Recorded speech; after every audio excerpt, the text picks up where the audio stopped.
जय हिंद दोस्तों, मैं महेंद्र शर्मा स्वागत करता हूं वन वर्ल्ड हिंदी में आपका। उम्मीद करता हूं आप खुश और स्वस्थ है।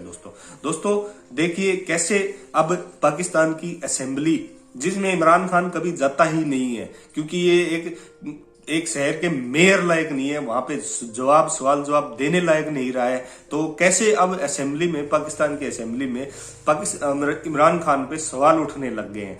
और साथ में ये हिलाली, जो इसका दिमाग बिल्कुल हिला हुआ है, वो कैसे आईएमएफ का हवाला देके कैसे ये बोल रहा है कि पाकिस्तान को सिर्फ और सिर्फ आईएमएफ ने दबा रखा है, क्योंकि आईएमएफ एक्साइज ड्यूटी कम करने के लिए नहीं परमिशन दे रहा है। तो और कैसे ये भारत के साथ कंपेयर कर रहे हैं कि भारत ने एक झटके में एक्साइज ड्यूटी कम करके अपनी आवाम को बहुत बढ़िया वाला तोहफा दिया है और एक डूबते को सहारा दिया है। तो दोस्तों देखिए कैसे भारत के साथ कंपेयर कर रहे हैं और कैसे ये अपनी ओछी मानसिकता से पाक अवाम की आवाज को दबा के और कैसे पाक सड़कों पे खौफ फैलाने की कोशिश कर रहे हैं। क्योंकि ये कहीं ना कहीं, इसका एक पैनलिस्ट भी बोल रहा है कि पाकिस्तान में अब खौफ चलेगा, क्योंकि अब इन इदारों को रोडों पे, सड़कों पे गाड़ियों से निकाल के पीटा जाएगा। तो दोस्तों देखिए डिबेट और कमेंट में अपनी प्रतिक्रिया जरूर दें। लास्ट में आपसे रिक्वेस्ट करूंगा, चैनल पे नए हैं तो चैनल को सबसे पहले सब्सक्राइब कीजिए, लाइक शेयर कमेंट जरूर कीजिए। दोस्तों जय हिंद, वंदे मातरम, भारत माता की जय। दोस्तों पेट्रोल जो है वो कहां का कहां पहुंच गया है, ये कैसी हुकूमत है, कौन से वादे हैं जनाबे वाला। कहां है वो शख्स जो कंटेनर पे गुफ्तगू करता था, हम उसको ढूंढ रहे हैं ताकि उसको जाके पूछेंगे तुमने क्या कहा था और आज हो क्या रहा है। जो ये दावे करता था, सब जुबान दिखाता था, अवाम के साथ धोखा हुआ है। वो 200 अरब डॉलर कहां गए, वो 50 लाख नौकरियां कहां गई, वो 1 करोड़ घर कहां गए, क्या हो रहा है इस मुल्क के साथ। ये ऐवानी नोटिस लेगा तो कौन नोटिस में आज इस्लामी जमहूरिया पाकिस्तान में इमरान खान साहब की हुकूमत में 150 रुपए किलो चीनी मिलने की हम कोशिश कर रहे हैं। बहुत सारे लोगों को 150 रुपए किलो पर चीनी नहीं मिल रही। लोग ढूंढ रहे हैं कि कहां है वो पाकिस्तान जिसका वादा इमरान खान साहब ने किया था। इमरान साहब, वादा तो फिर वो क्या जो वफा हो गया, लेकिन सवाल ये है कि जो रिलीफ पैकेज दिया जा रहा है, आप समझते हैं इस बढ़ती हुई महंगाई का वो तोड़ है, या तोड़ नहीं है तो कम से कम थोड़ा तो रिलीफ मिलेगा? बिस्मिल्लाहिर्रहमानिर्रहीम। समीना, रिलीफ मिलने की जो बात है ना, इस पे भी बात कर लेते हैं। डॉक्टर फरूख सलीम साहब हैं, आप जानती हैं उन्हें, माशाल्लाह माहिर मौशियात है। उन्होंने इस रिलीफ पे बड़ा अच्छा रिएक्शन दिया। उन्होंने ट्वीट किया, उन्होंने कहा जी 13 करोड़ आवाम को 120 अरब रुपए का रिलीफ देने का जो प्राइम मिनिस्टर ने ऐलान किया है, उसको अगर फी फर्द हिसाब लगाएं तो 154 रुपये, यानी 150 रुपया, तकरीबन 154 रुपये महाना बनता है फी फर्द। अब आप मुझे सिर्फ ये बता दें कि जो 13 करोड़ आवाम को रिलीफ देने का इतना शोर मचाया जा रहा है, उसको महीने में 154 रुपये क्या रिलीफ होगा। ये तो ऊंट के मुंह में जीरे वाली बात भी नहीं है। बात ये है, अगर आप सच सुनना चाहती हैं ना, तो यकीन करें मुझे आज इस पे बात करते हुए शर्म आ रही है और खौफ भी आ रहा है। मुझे डर इस बात का है कि अब कहीं वाकई ऐसे हालात ना बन जाएं कि लोग गिरेबानों से पकड़ के जो गाड़ियों में बैठे हैं उनको निकालें, उनको रोड पे ला के उनकी फेंटी लगाएं और उनसे ये कहें कि हमारे घर में बच्चे भूख से मर रहे हैं, हमारे घर में दूध नहीं है बच्चों को देने के लिए, रोटी नहीं है, और तुम बड़ी गाड़ियों पे फिर रहे हो, तुम्हारे बच्चे एसी में बैठे और हमारे घर में बिजली भी नहीं है। आप अभी फरमा रही थी कि शुनीद है कि बिजली भी महंगी की जा रही है। बिजली महंगी हो चुकी है, बिजली महंगी होने का भी आज माशाल्लाह से ऐलान हो गया। ये पहला मौका है कि वजीर आज़म इमरान खान साहब ने इतनी फुर्ती दिखाई है। परसों उन्होंने कहा कि पेट्रोल महंगा होगा, तो आज उन्होंने कीमतें कल बढ़ा भी दी। रात के अंधेरे में ऐसी कीमतें बढ़ाई कि 8 रुपये 5 पैसे फी लीटर पेट्रोल महंगा हो गया। उसके बाद आज बिजली भी महंगी हो गई है। मुझे अब ये बताएं कि जब पेट्रोल महंगा होगा, बिजली महंगी होगी, अभी हिलाली साहब फरमाएंगे कि ये क्या करें, इंटरनेशनल मार्केट्स हैं, इसमें इमरान खान का कसूर नहीं है। बिल्कुल, मैं 100% एग्री हूँ हिलाली साहब से, लेकिन मुझे आप ये बता दें, ये कसूर मेरा है, ये कसूर आपका है, या उस गरीब आवाम का है जिसको ये सारा भुगतना पड़ रहा है। आप ऐसी बातें क्यों करते हैं, इस तरह के वादे क्यों करते हैं जो आप कर नहीं सकते। क्या आप समझती हैं कि हम अमेरिका है? जिधर उन्होंने एक रिलीफ पैकेज दिया है 3 ट्रिलियन डॉलर का, हमारे पास इतने पैसे हैं? हमारे पास कर्ज के अलावा है क्या? और कर्ज का मतलब डेफिसिट जब होता है उसके माने आप नोट छापते हैं, और जब आप नोट छापते हैं तो पैसे बढ़ते हैं इन सर्कुलेशन। जब वो होता है इन्फ्लेशन होता है।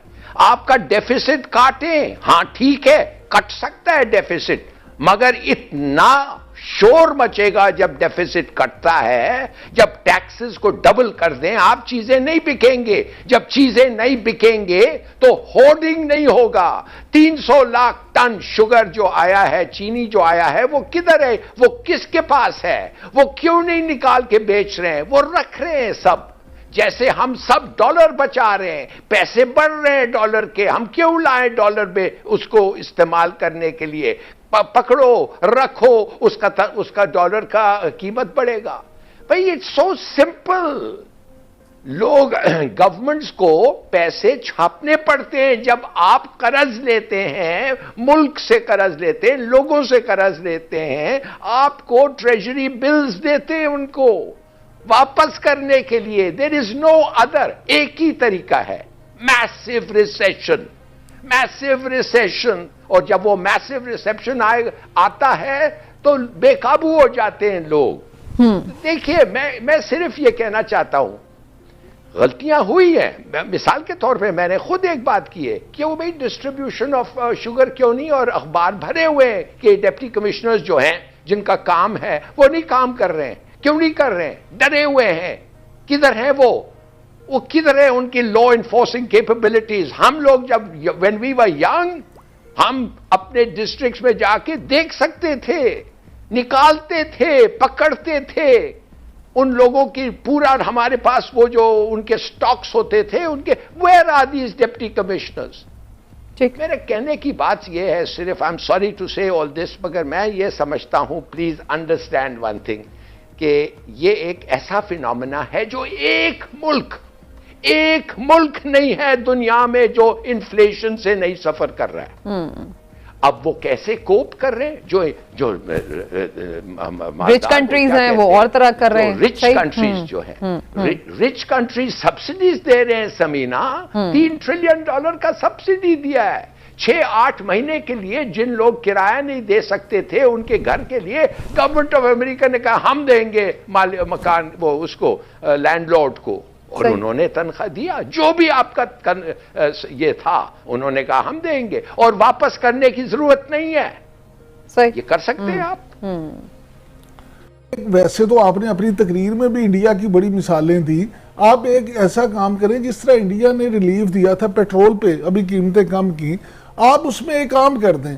आप कर दें जी, हमने ये आटे पे और हमने ये ऑयल पे इतनी कीमत कम कर दी है। जो बंदा भी यूटिलिटी स्टोर पे जाए, पूरे मुल्क में यूटिलिटी स्टोर है, अपना आईडी कार्ड साथ लेके जाए, क्योंकि एहसास प्रोग्राम जो है, एहसास प्रोग्राम है गुर्बत की लकीर से नीचे जिंदगी गुजारने वालों का।